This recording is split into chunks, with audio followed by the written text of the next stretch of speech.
There's a different move worth examining today, one distinct from the future-focused promise we traced previously, a pattern that operates through an entirely different psychological mechanism, though it produces the same underlying goal: reconciliation without genuine accountability. This move is subtler, considerably harder to recognize in the moment because it doesn't announce itself through obvious language the way vague future promises do. It works through timing and third parties rather than through direct words spoken to you at all. The move: he doesn't approach you directly. He reactivates nostalgia through someone else, letting mutual connections do the work of softening you before he ever appears himself. Let's trace exactly how this works, because understanding its mechanics reveals why it proves so effective, particularly against people who've already done considerable work recognizing and resisting his more direct tactics. Remember everything we've traced throughout this entire series about narrative control and his dependence on managing perception through channels beyond direct communication. This particular move exploits something specific: the fact that mutual friends, family members, or shared social circles often retain considerable goodwill toward him, sometimes because they never witnessed the full pattern of harm you experienced, sometimes because his charm remains genuinely effective on people who haven't yet accumulated the specific evidence that eventually revealed his true patterns to you. Here's what this typically looks like in practice. Rather than reaching out directly, he begins mentioning you to mutual connections, casually, warmly, seemingly without agenda. "I've been thinking about her lately. We had some really good times together, didn't we? I hope she's doing well." These comments, seemingly innocent, seemingly unconnected to any deliberate strategy, serve a specific function worth understanding clearly. They establish, through a third party, a narrative of continued fondness and continued positive regard, one that inevitably eventually reaches you, often through someone you trust, someone whose relayed message carries considerably more credibility than anything he could say to you directly. This matters enormously because it bypasses the defenses you've likely built specifically against his direct communication. Remember everything we've traced throughout this entire series about how genuine, sustained detachment develops resistance to his usual tactics: the calm, non-reactivity, the recognition of manufactured vulnerability, the ability to identify manipulation even when it's sophisticated.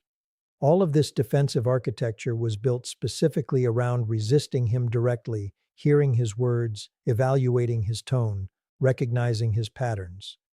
When the message arrives instead through someone you trust, filtered through their own genuine warmth and their own genuine lack of awareness about the full pattern of harm, it slips past defenses that were never actually built to screen information delivered through this particular channel. Here's why this proves so effective, connecting to something we discussed extensively about hope functioning as one of the primary mechanisms keeping people invested longer than evidence alone would justify.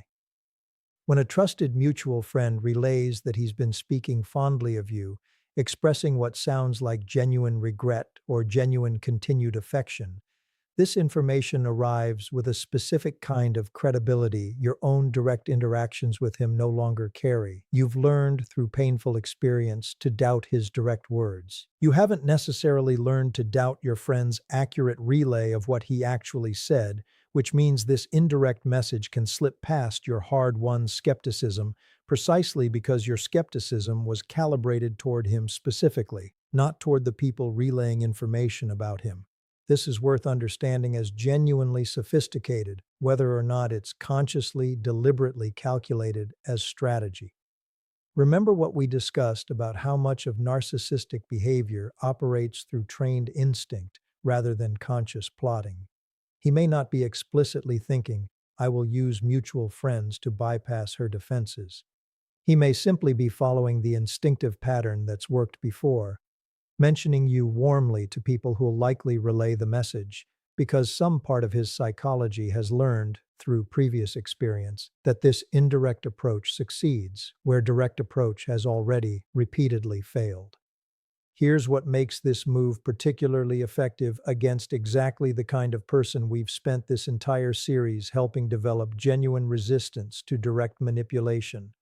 Someone who has done real work recognizing his tactics, who has achieved genuine calm and genuine non-reactivity in response to his direct attempts at contact, often hasn't specifically prepared for information arriving through this indirect channel, precisely because it doesn't feel like manipulation in the moment it's received.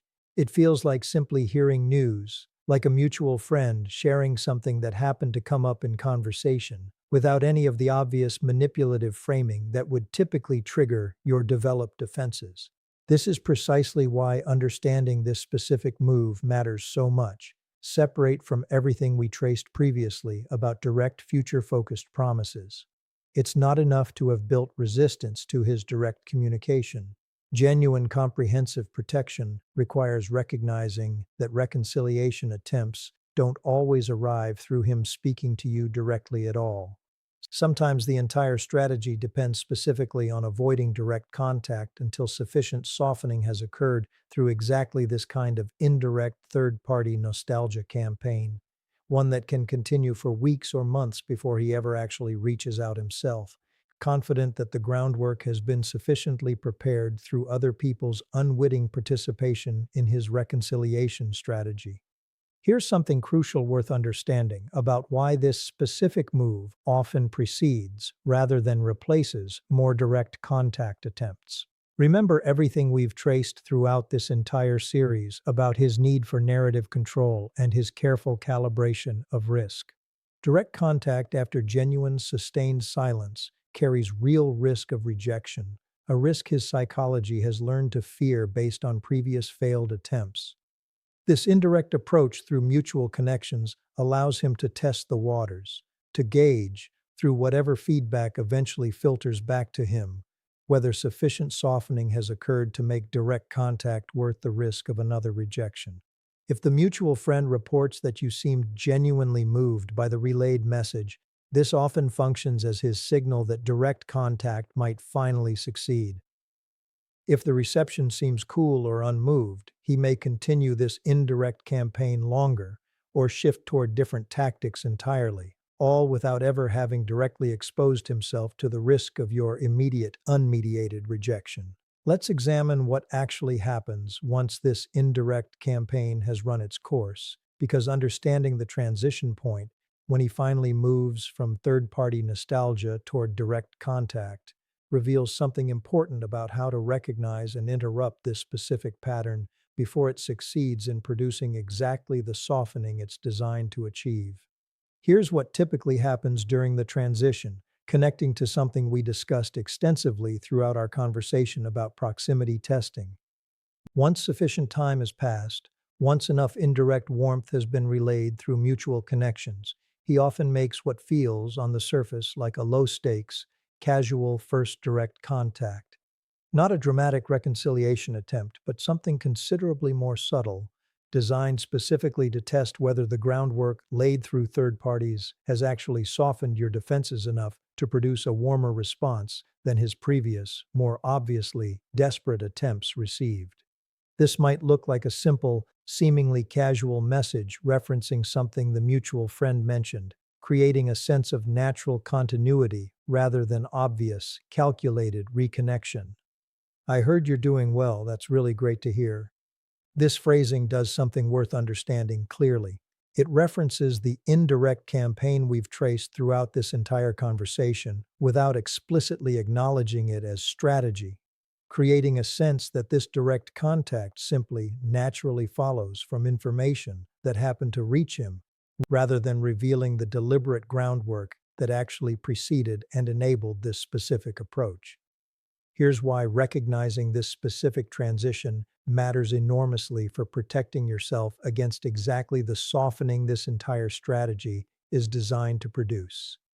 If you've been receiving warm, seemingly innocent, relayed messages from mutual friends for weeks or months, and this eventually culminates in seemingly casual direct contact from him, understanding the connection between these two phases recognizing that the indirect campaign was never actually separate from, but rather deliberate preparation for, this eventual direct approach, allows you to evaluate the direct contact with considerably more clarity than you'd have if you experienced it as an isolated, unprompted event, unconnected to weeks of careful, indirect groundwork.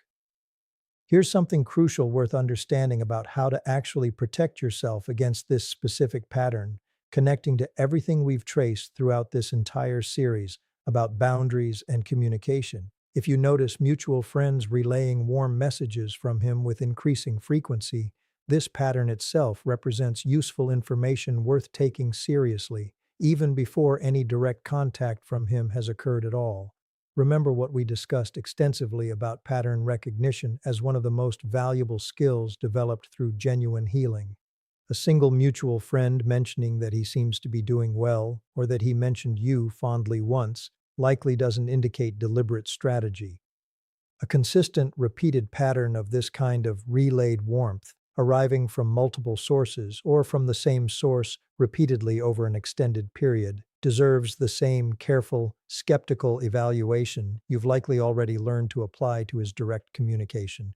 This means one of the most practical protections against this specific move involves communicating clearly with mutual friends about your own boundaries, something we haven't explicitly addressed throughout this series, but that deserves direct attention here. If you have genuine, trusted connections who remain in contact with him, letting them know clearly that you'd prefer not to receive relayed messages, warm or otherwise, protects you from exactly the mechanism we've traced throughout this entire conversation. Removing the specific channel this move depends on for its effectiveness. This isn't about controlling your friend's relationships with him, but about protecting your own peace from a specific delivery mechanism that's been deliberately or instinctively designed to bypass your hard-won defenses against his direct communication. Here's what's worth understanding about why this particular move can prove genuinely disorienting, even for someone who has done extensive work throughout this entire series, developing resistance to more obvious manipulation tactics. Remember everything we've traced about how much of your defensive architecture was specifically calibrated toward evaluating his direct words, his direct tone, his direct behavior. This indirect approach exploits a genuine gap in even sophisticated defensive preparation, precisely because it doesn't require you to evaluate anything he said directly at all.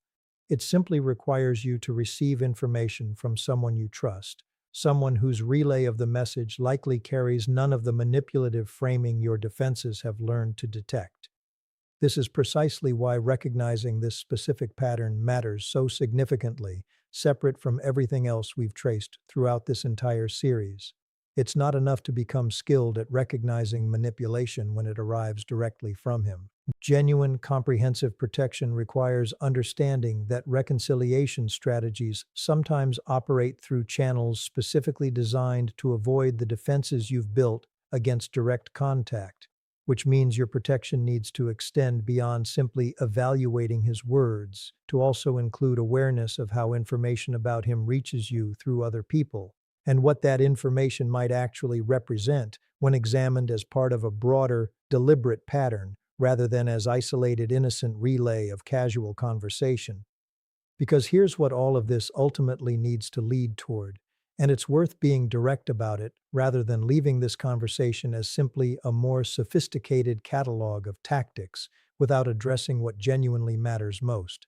How to hold this understanding in a way that protects you without requiring you to become suspicious of every mutual friend who happens to mention him, or without transforming ordinary social connection into another source of anxious vigilance. The first thing worth understanding clearly is the distinction between reasonable awareness and corrosive suspicion, because this distinction matters enormously for how sustainably you can actually apply everything we've traced throughout this entire conversation. Remember what we discussed extensively throughout this series about the risk of over-applying frameworks in ways that damage genuinely healthy relationships.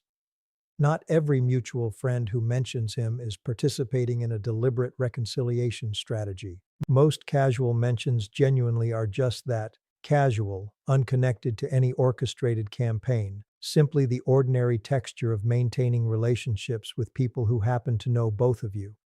Treating every single mention with the same level of suspicion we've traced throughout today's conversation risks damaging genuine friendships and producing exactly the kind of exhausting hypervigilance we've cautioned against throughout many previous conversations in this series. The distinguishing factor worth returning to directly is pattern and consistency rather than any single instance. One friend mentioning him once, in passing during an otherwise unrelated conversation, likely deserves no particular concern. A consistent pattern, multiple mentions, increasing frequency, content that consistently emphasizes his fondness or his positive current state, arriving with suspicious regularity that starts to feel less like ordinary conversation and more like a deliberate campaign, deserves the careful attention we've traced throughout this entire discussion. Learning to distinguish between these two categories protects you from becoming needlessly suspicious of ordinary social connection while remaining genuinely alert to the specific pattern this conversation has examined. Here's the second thing worth understanding, one that connects to something we've emphasized throughout this entire series in countless different forms. Even if you do recognize this specific move unfolding, exactly as we've traced it throughout this entire conversation, your response doesn't need to be elaborate or confrontational. Remember everything we've discussed about statement instead of explanation, about not requiring dramatic engagement in order to protect yourself effectively. If you notice this pattern developing, a simple, direct conversation with the mutual friend, "I'd rather not hear updates about him, but thank you for thinking of me," accomplishes everything necessary without requiring you to explain the full psychological mechanism we've traced throughout today's discussion, without requiring you to accuse anyone of deliberate participation in a manipulation campaign they likely aren't consciously aware of facilitating. Here's the third thing worth understanding, one that addresses something important about how to interpret the eventual direct contact that this indirect campaign is specifically designed to produce, if it does eventually arrive. Remember everything we've traced throughout this entire series about calm, non-reactive response to his direct communication.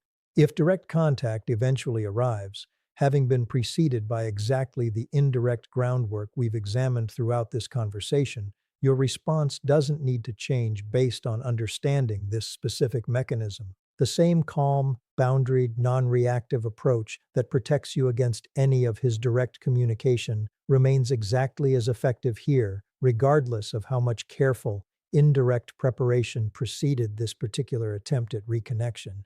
Here's the fourth and final thing worth understanding, the piece that ultimately matters most as we close this entire conversation. Understanding this specific move, the indirect campaign through mutual connections, the careful groundwork laid before any direct contact occurs, protects you not because it requires you to become suspicious of everyone in your social circle, but because it removes the element of surprise that makes this particular strategy so effective in the first place. Remember what we've traced throughout this entire series about how understanding narcissistic tactics generally dismantles their power specifically because it removes exactly this element of surprise, allowing you to recognize manipulation as manipulation rather than experiencing it as something genuinely spontaneous and therefore more emotionally compelling. This is ultimately why today's conversation matters, separate from everything we traced previously about his more direct reconciliation attempts. Comprehensive protection requires understanding every channel through which reconciliation attempts might arrive, not simply the direct channel you've likely already learned to recognize and resist.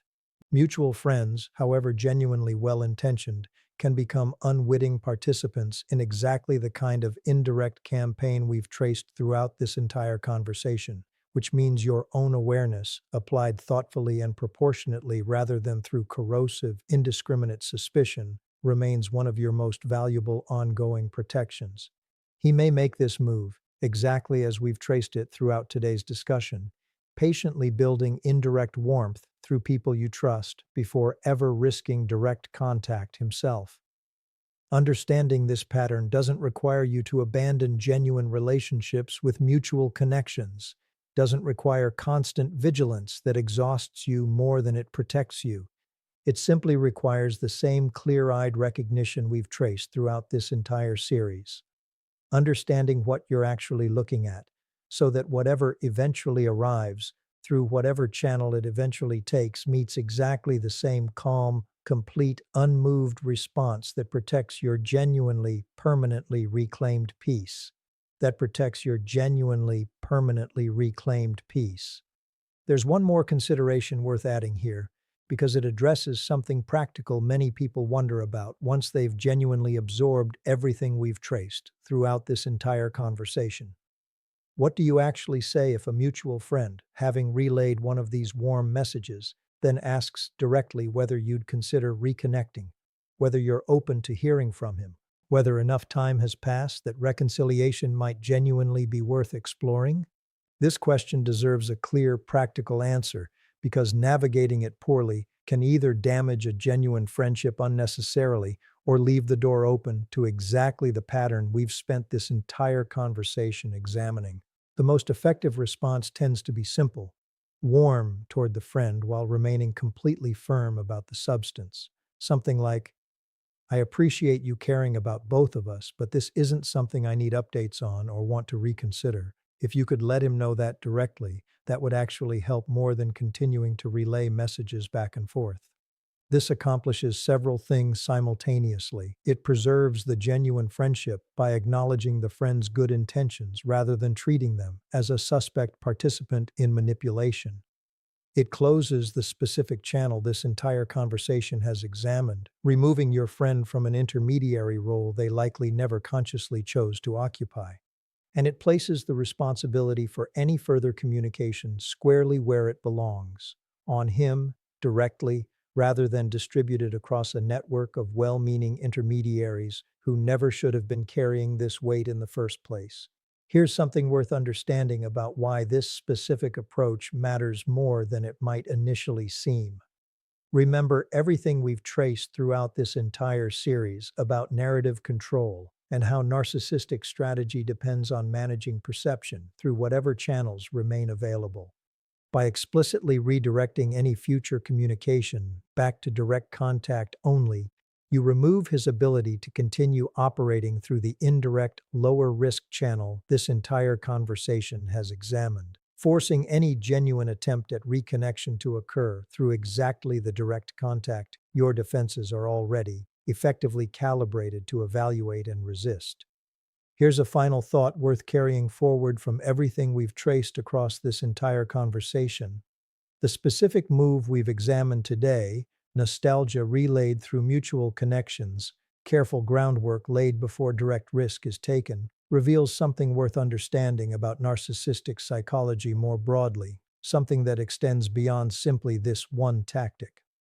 Remember everything we've traced throughout this entire series about risk aversion, about the careful calibration that occurs before any vulnerable, direct action gets taken. This particular move exists specifically because direct rejection carries genuine psychological cost for him, cost his defensive architecture works hard to avoid whenever possible.